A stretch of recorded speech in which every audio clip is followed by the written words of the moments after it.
So I'm still out on my little bumblebee, my 125. I haven't succumbed to any peer pressure yet, mainly because I don't have the money to. But also I don't have the need. I still don't use the bike very much. It's still only for days like this. Hay fever.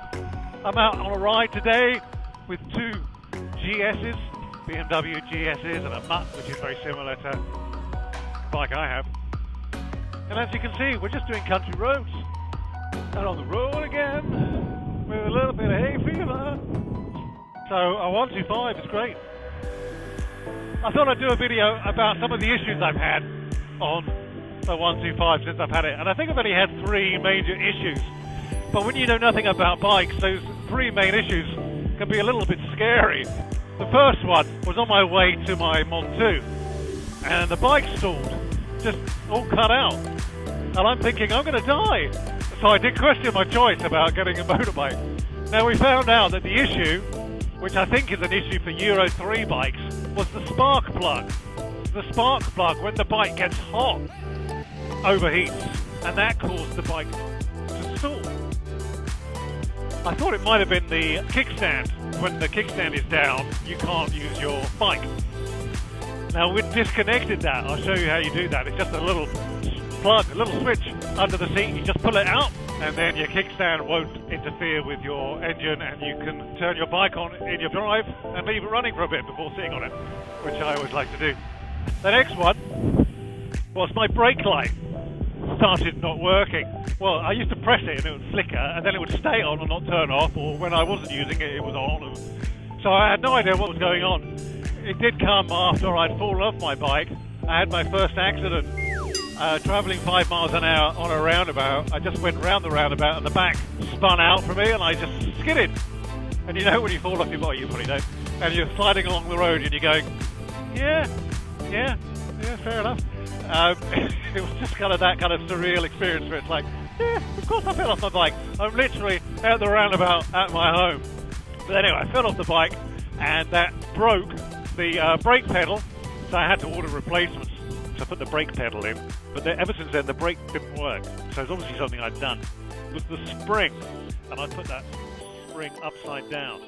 Who knew that by just putting a spring the other way would change its strength? But yes, it does, because the hooks are slightly differently. So yeah, if you ever have to take your brake pedal off, make sure that the spring is the right way around, because that's all it is. And the last one, the bigger one, was just before lockdown. My bike stopped working, which is great, in a sense of I wasn't going to use it anyway, but not so good because I couldn't take it anywhere to be fixed. Now just before breakdown, or just before lockdown rather, I changed the battery. The battery had crystallized and was pretty dead. So I bought a new battery, literally like 2 days before lockdown, put it in the bike worked again. Happy days.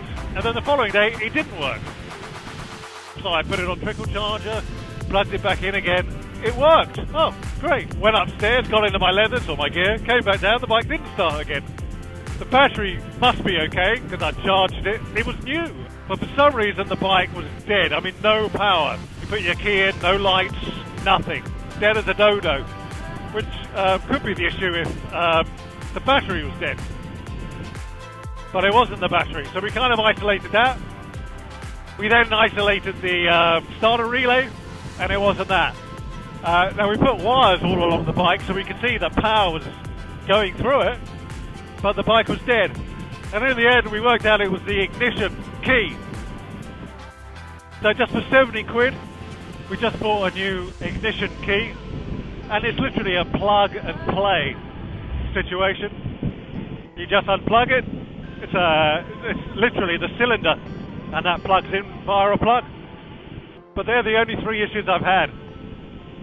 Spark plug overheating, which caused the bike to stop. Your kickstand that can cause the bike to stop. And the starter ignition going, the key ignition.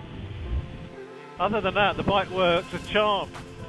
And as I say, I'm keeping up with all the GS's, and we're just poodling along.